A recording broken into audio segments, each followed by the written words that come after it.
Bismillahirrahmanirrahim.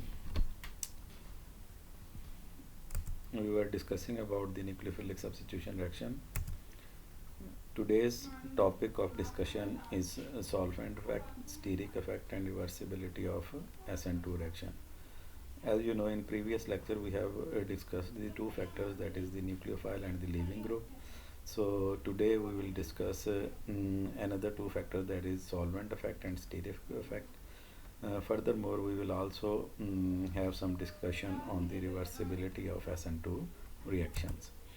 Course Organic Chemistry 2. My name is Dr. Tahir Makbool. So, the basic objective of these lectures is are solvent effects, steric effect, and reversibility of SN2 reaction, as it is clear from the topic. So among the four factors, the two factors solvent and steric effect we will discuss today. So as far as solvent effect is concerned, I need you to memorize the previous last slide of the previous lecture, in which we have discussed that in protic solvent the strongest base is not a better nucleophile. याद थोड़ा सा remind करवा देता हूँ आपको. हमने fluoride और iodide को कंपेयर किया था और ये चीज़ तय हो गई थी कि अगर जो जनरल पैटर्न मैंने आपको बताया था, strongest nucleophile are better strongest based are better nucleophile, तो वो ट्रेंड फॉलो करता है अगर रिएक्शन आप गैसियस फेज़ में करें. तो वहाँ पे आपके पास फ्लोराइड ही, चूँकि वो स्ट्रॉन्गेस्ट बेस है, तो वो ही जो है वो बेस्ट न्यूक्लियोफाइल है. लेकिन अगर उसी रिएक्शन को हम किसी प्रोटिक सॉल्वेंट में करते हैं तो ट्रेंड जो है वो इन्वर्ट हो जाता है. यानी कि वहाँ पे जो आयोडाइड है, जो कि वीकेस्ट बेस है, वो बेटर न्यूक्लियोफाइल प्रूव होता है. ये चीज़ हमने पिछला जो लेक्चर है उसकी लास्ट स्लाइड में हमने डिस्कस की थी. सो यहाँ पे हम उसी क्वेश्चन को आगे लेकर चलते हैं कि प्रोटिक सॉल्वेंट में ऐसी क्या चीज़ है कि आपका जो पूरेस्ट न्यूक्लियोफाइल है, यानी कि वीकेस्ट बेस है, वो जो वीकेस्ट बेस है वो स्ट्रॉन्गेस्ट न्यूक्लियोफाइल हो जाता है, और जो आपका स्ट्रॉन्गेस्ट बेस है वो पूरेस्ट न्यूक्लियोफाइल बन जाता है. So question again, why in a protic solvent is the smallest atom the purest nucleophile even though it is the strongest base. इस क्वेश्चन को आप एक और तरीके से, एक और स्टेटमेंट से भी देख सकते हैं कि how does a protic solvent make strong base less nucleophile. दोबारा रिमाइंड करवाता जाता हूँ कि हमने तय किया था स्ट्रॉन्गेस्ट बेस और बेटर न्यूक्लियोफाइल, लेकिन प्रोटिक सॉल्वेंट के अंदर आपका जो स्ट्रॉन्गेस्ट बेस है वो क्या है, लेस न्यूक्लियोफिलिक हो जाता है. रीज़न हमने वहाँ पे तय की थी पोलराइजेबिलिटी, और हमने उसको डिस्कस किया था with the example of fluoride and iodide. तो यहाँ पे हम के प्रोटिक सॉल्वेंट के अंदर बेसिकली होता क्या है, किस वजह से जो आपका स्ट्रॉन्ग बेस है वो वीक न्यूक्लियोफाइल बन जाता है. आंसर सिंपल सा है, आयन डाइपोल इंट्रैक्शन. आयन यहाँ पे स्पेसिफिकली न्यूक्लियोफाइल के लिए है, और डाइपोल्स जो हैं these are stands for protic solvent. आपको पता है कि आपका न्यूक्लियोफाइल जो है वो इलेक्ट्रॉन रिच है. मोस्टली हम उसको नेगेटिवली चार्ज होता है, क्योंकि हाइड्रोक्सल ले लें, सानो ले लें, सल्फाइड ले लें, आप जो सा भी न्यूक्लियोफाइल ले लें, it mostly carry negative charge on it.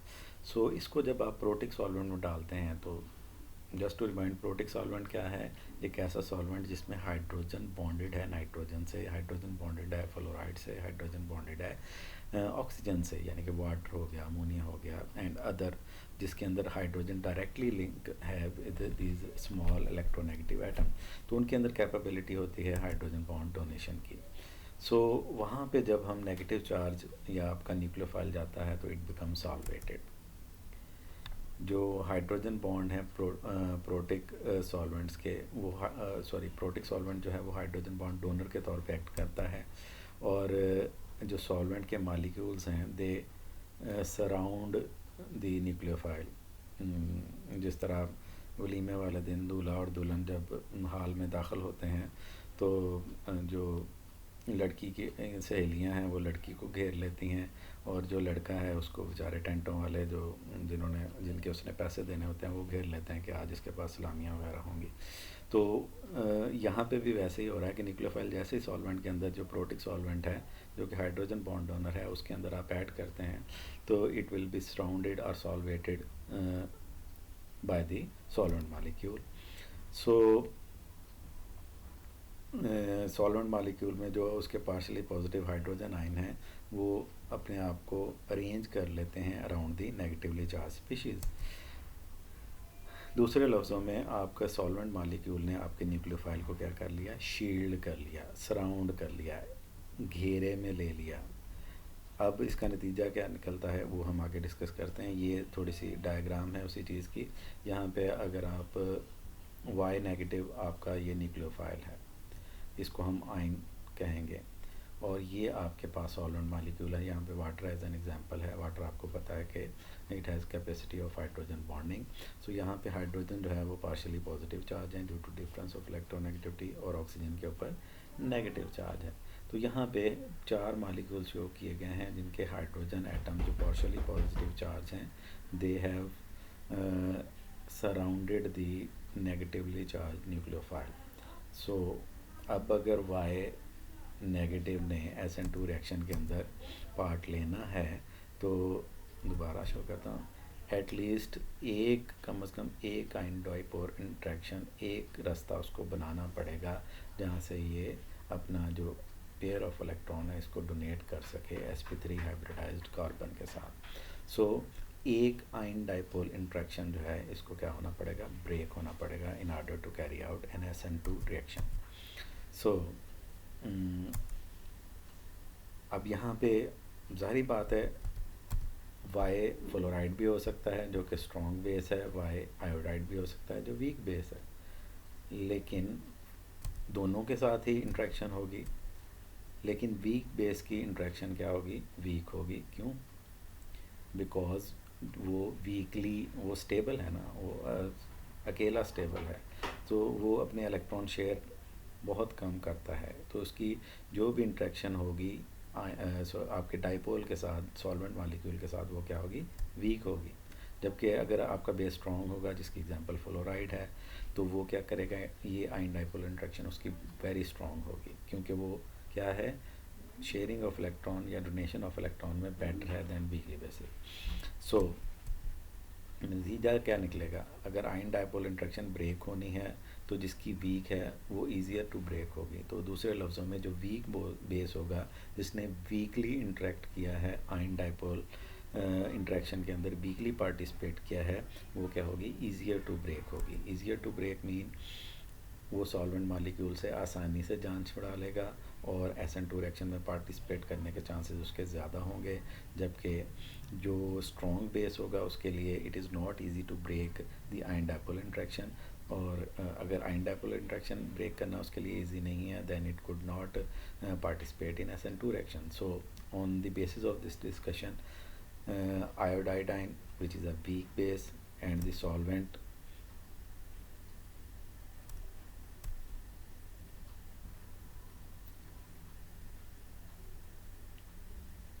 तो किसकी, आयोडाइड आयन जो कि वीक बेस है और सॉल्वेंट की इंट्रैक्शन ब्रेक करना ईजियर है किसकी निस्बत, comparison then between a fluoride ion जो कि स्ट्रॉन्ग बेस है एंड द सॉल्वेंट। सो इस स्टेटमेंट को अगर कम्प्लीटली पढ़ें then it will make sense. It is easier therefore to break the ion dipole interaction between an iodide ion which is a weak base and the solvent comparative than between a fluoride ion which is a strong base and the solvent. So iodide और solvent के दरमियान interaction break करना easy है comparative to fluoride and solvent, because iodide क्या है, एक weak base है और fluoride जो है वो solvent है। So यहाँ पे अब तय हो गया कि iodide और fluoride में iodide जो है वो अच्छा न्यूक्लियोफाइल बिहेव करता है although it is a weak base। कहाँ पे, इन प्रोटिक सॉल्वेंट। इसी तरह फ्लोराइड, हालांकि वो स्ट्रॉन्ग बेस है और स्ट्रॉन्ग बेसिस बेटर न्यूक्लियोफाइल होते हैं, जनरल प्रिंसिपल आपने बनाया था, लेकिन प्रोटिक सॉल्वेंट के अंदर it will behave as a weak nucleophile. So ये वही स्टेटमेंट सारे conclusively, as a result iodide ion is a better nucleophile than fluoride ion, लेकिन शर्त क्या है, इन अ प्रोटिक सॉल्वेंट। क्योंकि वहाँ पे पोलराइजेबिलिटी का फैक्टर जो है वो प्ले करेगा रोल। सो यहाँ पे हमने मेथनॉल एज अ सॉल्वेंट लिया और मिथाइल आयोडाइड के साथ ये मुख्तलिफ न्यूक्लियोफाइल उनकी न्यूक्लियोफिलिसिटी को अरेंज किया हुआ है। अब अगर आप गौर करें, हमने आयोडाइड और फ्लोराइड को कंपेयर किया था। फ्लोराइड हालांकि स्ट्रॉन्गेस्ट बेस है, आयोडाइड वीकेस्ट बेस है, लेकिन न्यूक्लियोफिलिसिटी कंपेयर करें तो आयोडाइड की ज़्यादा है और फ्लोराइड की कम है। रीज़न कि जो सॉल्वेंट हम इस्तेमाल कर रहे हैं that is methanol which is a polar solvent. अब फ्लोराइड चूँकि स्ट्रॉन्गेस्ट बेस है तो ये कहाँ पे बिहेव करेगा as a good nucleophile, as a better nucleophile? तो उसका आंसर है कि वहाँ पे हमने polar solvent, methanol polar, water polar, तो यहाँ पे हम नॉन पोलर सॉल्वेंट ले लेते हैं। नॉन पोलर सॉल्वेंट में क्या होगा, there would be no ion dipole interaction, क्योंकि वहाँ पे हाइड्रोजन बॉन्डिंग के चांसेस नहीं है, the solvent is non polar. So ion यानी कि आपका न्यूक्लियोफाइल और डाइपोल जो कि नॉन पोलर सॉल्वेंट में आप कह लें कि इंस्टेंटेनियस बनते हैं, उनके दरमियान इंट्रैक्शन जो है वो नहीं इतनी सिग्निफिकेंट होती। For that reason fluoride can behave as a better nucleophile but in a polar solvent, not in a protic solvent. अब यहाँ पे इशू एक और आता है सॉल्युबिलिटी का। अब ज़्यादातर सोर्स आपका न्यूक्लियोफाइल नेगेटिव चार्ज है, आयन है, ionic compounds are insoluble in most of the non polar solvent. Then अगर आपने फ्लोराइड ही लगाना है तो फिर कैसे लगाएंगे? वहाँ पे हम अल्टरनेटिवली यूज़ करते हैं पोलर सॉल्वेंट, लेकिन जिनके अंदर प्रोटॉन ना हो, यानी कि ए प्रोटिक पोलर सॉल्वेंट। प्रोटॉन ना होने से मुराद ऐसा प्रोटॉन जो कि ऑक्सीजन, नाइट्रोजन यानी कि स्मॉल इलेक्ट्रोनेगेटिव एटम के साथ डायरेक्टली बॉन्डेड ना हो, जो कि उसके अंदर इम्पार्ट करता है capacity of hydrogen bond donor. So DMF और DMSO हम यूज़ करते हैं। अब यहाँ पे क्या होता है, इनके पास DMF डाइमिथाइल फार्मामाइड ले लें या डाइमिथाइल सल्फोक्साइड ले लें, नो डाउट यहाँ पे भी डाइपोल्स बनते हैं, पार्शियल नेगेटिव चार्ज भी होता है, पार्शियल पॉजिटिव चार्ज भी होता है, लेकिन उनमें फ़र्क है। उनका जो पार्शियल नेगेटिव चार्ज है वो उनकी सरफेस के ऊपर होता है, ज़्यादा नेकड होता है, ज़्यादा ऊपर होता है, ज़्यादा एक्सेसिबल होता है, जबकि पॉजिटिव चार्ज जो पार्शियल पॉजिटिव चार्ज है वो इनसाइड द मॉलिक्यूल होता है, जो लेस एक्सेसिबल होता है। दूसरे लफ्ज़ों में पार्शियल पॉजिटिव चार्ज आपके न्यूक्लियोफाइल को डिस्टर्ब नहीं कर सकता, मास्क नहीं कर सकता। इसको समझने के लिए हम एक वो डायग्राम देखते हैं, फिर इस स्लाइड को दोबारा देखेंगे। यहाँ पे ये एक एग्जांपल है जिसमें हमने N डाइमिथाइल फार्मामाइड बनाया। अब इसके अंदर प्रोटॉन तो हैं, लेकिन these protons are not able to form hydrogen bonding because these are not directly attach to oxygen और नाइट्रोजन। हेयर कार्बोनाइल, कार्बन आपको पता है कि इलेक्ट्रॉन डेफिशिएंट है, इसके ऊपर पार्शियल पॉजिटिव है, ऑक्सीजन इलेक्ट्रॉन रिच है, इसके ऊपर पार्शियल नेगेटिव चार्ज है।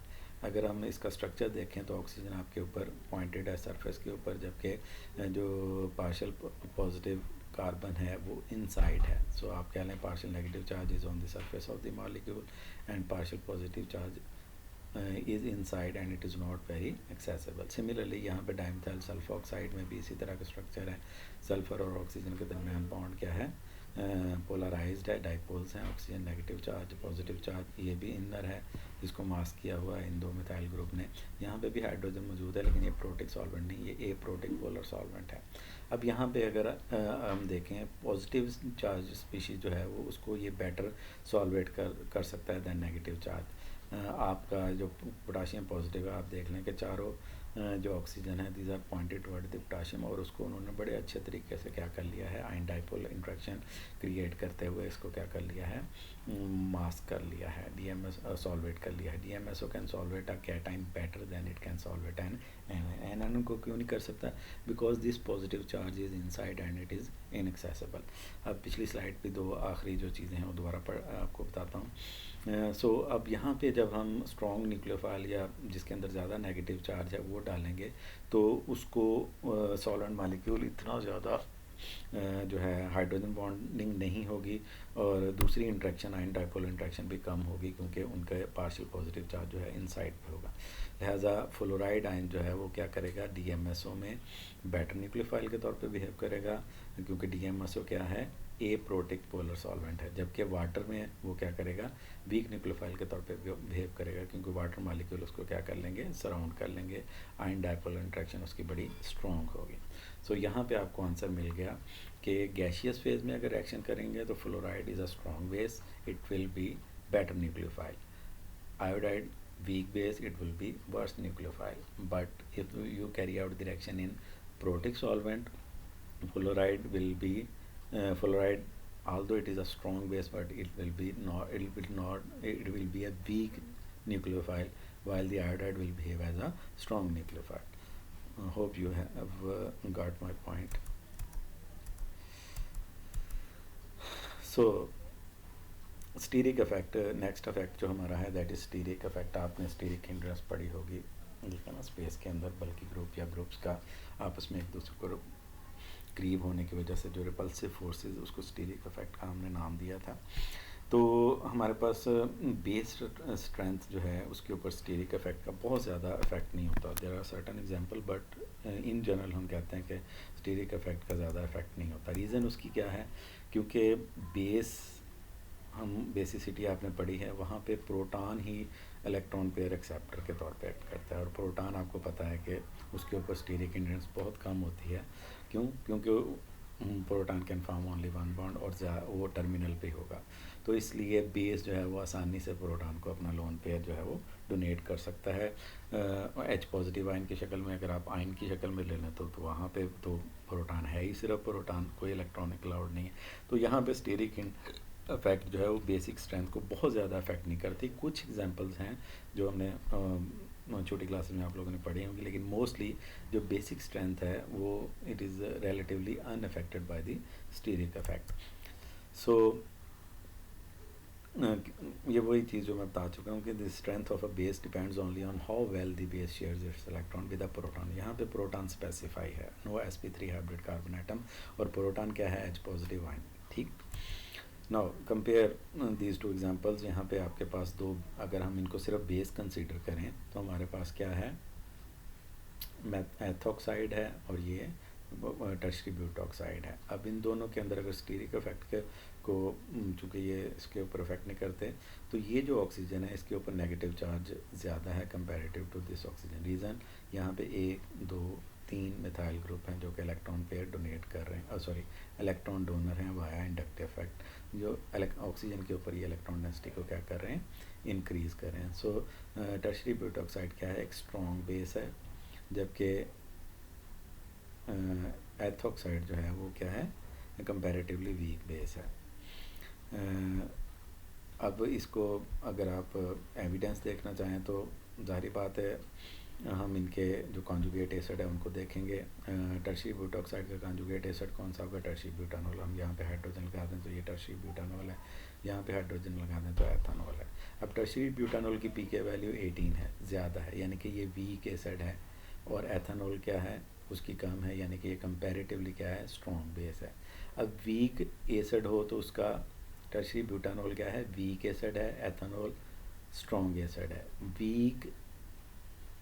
वीक एसिड का जो कॉन्जुगेट बेस होगा वो क्या होगा, स्ट्रॉन्ग होगा। तो यही बात है कि यहाँ पे टर्शरी ब्यूटॉक्साइड आयन जो कि टर्शरी ब्यूटानॉल का क्या है, कॉन्जुगेट बेस है, ये क्या होगा, स्ट्रॉन्ग होगा कंपैरेटिव टू एथोक्साइड जो कि एथानॉल का कॉन्जुगेट बेस है। अब एथानॉल अच्छा एसिड है तो उसका कॉन्जुगेट बेस वीक, ब्यूटानॉल बुरा एसिड है तो उसका कॉन्जुगेट बेस स्ट्रॉन्ग।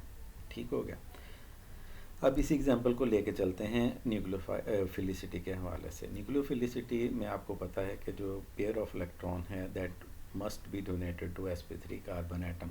अब यहाँ पे इन दो न्यूक्लियोफाइल को की न्यूक्लियोफिलिसिटी अगर आपस में कंपेयर करें तो यहाँ पे स्टीरिक इफेक्ट जो है do effect the nucleophilicity, because it has to reach the sp3 hybridised carbon atom. sp3 hybridised carbon atom मतलब उसके ऊपर 4 ग्रुप लगे हुए हैं, एक लीविंग ग्रुप और 3 दूसरे ग्रुप, तो उस पे इसने रीच करना है। तो ये जितना स्टीरिक इफेक्ट या दूसरे लफ्ज़ों में स्टीरिकली हिंडर होगा, बल्कि होगा, उसकी approach back side of the carbon क्या होगी, ईजी नहीं होगी, यानी कि can not approach the back side of carbon easily, उसके लिए डिफ़िकल्ट होगा एक बल्कि न्यूक्लियोफाइल के लिए बैक साइड से अचीव करना है। तो इस वजह से अब यहाँ पे जो टर्शी ब्यूटॉक्साइड जो कि हमने strong base on the basis of pK साबित किया था, अब यहाँ पे ये स्ट्रॉन्ग बेस जो है ये बेटर न्यूक्लियोफाइल नहीं होगा, उसकी निस्बत जो स्टीरिकली लेस हैंडल्ड एथोक्साइड आइन है ये हमारा क्या होगा, बेटर न्यूक्लियोफाइल होगा। सो अब ये चीज़ अंडरलाइन कर लें या जेन में रख लें, स्टीरिक इफेक्ट न्यूक्लियोफिलिसिटी को अफेक्ट करता है क्योंकि वहाँ पे आपके न्यूक्लियोफाइल ने अप्रोच करना है बैक साइड से sp3 कार्बन एटम को, और स्टीरिक इफेक्ट जो रिलेटिवली अनअफेक्टेड होता है यानी अफेक्ट नहीं करता बेसिसिटी को, क्योंकि वहाँ पे जो आपके नेगेटिव चार्ज है वो डोनेट होना है प्रोटॉन से। So due to this reason आपका जो स्ट्रॉन्ग बेस है स्टीरिकली जिसमें स्टीरिक इफेक्ट रोल प्ले नहीं कर रहा, वो आपका बेटर न्यूक्लियोफाइल नहीं होगा। ठीक हो गया, चलें जी आगे चलते हैं। एक तीसरी चीज़ जो इस लेक्चर में मैंने डिस्कस करनी थी दैट इज़ रिवर्सिबिलिटी। अब आप इसको देखने के लिए मैंने दो रिएक्शन किए हैं। पहली एग्जांपल जो है that is an irreversible SN2 reaction. क्यों अब यहाँ पे आप देखें हमने इथाइल क्लोराइड लिया है, हाइड्रोक्सल न्यूक्लियोफाइल लिया है, आपके पास एथेनॉल, हाइड्रोक्सल ने बैक साइड अटैक किया, कार्बन के ऊपर क्लोरो को निकाल दिया है, and everybody is happy that reaction has been proceeded in the forward direction. ठीक है, there is no chance of backward direction, why ये अभी एक्सप्लेन करते हैं। सेकंड एग्जांपल जो कि जिसमें आपको डबल एरो नज़र आ रहा हो, ये रिवर्सिबल है। ठीक है ना, अब यहाँ पे क्या है, हमने इथाइल ब्रोमाइड और आयोडाइड के साथ ट्रीट किया है, आयोडाइड ने ब्रोमाइड को रिप्लेस कर दिया है और उसकी जगह पे इथाइल आयोडाइड बन गया और bromide as a leaving group act कर रहा है। तो अब हम इन दोनों रिएक्शन में अगर देखें तो दो चीज़ें हमें देखनी पड़ेंगी। फर्स्ट वन जो है हमें देखना पड़ेगा कि दोनों के न्यूक्लियोफाइल में क्या फ़र्क है,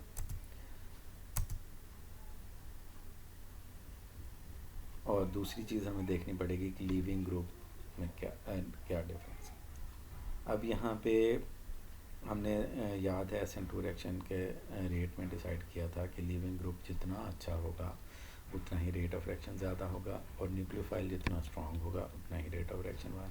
तो basically leaving tendency, basicity, acid strength of conjugate acid वो तय करेगी कि कौन सा रिएक्शन रिवर्सिबल होगा और कौन सा इरिवर्सिबल। अब यहाँ पे हमारे पास अगर हम ये जो इरिवर्सिबल रिएक्शन है इसको बैकवर्ड डायरेक्शन में देखें तो यहाँ पे क्या है, क्लोराइड ने हाइड्रोक्सल को रिप्लेस करना है और हाइड्रोक्सल लीविंग ग्रुप है।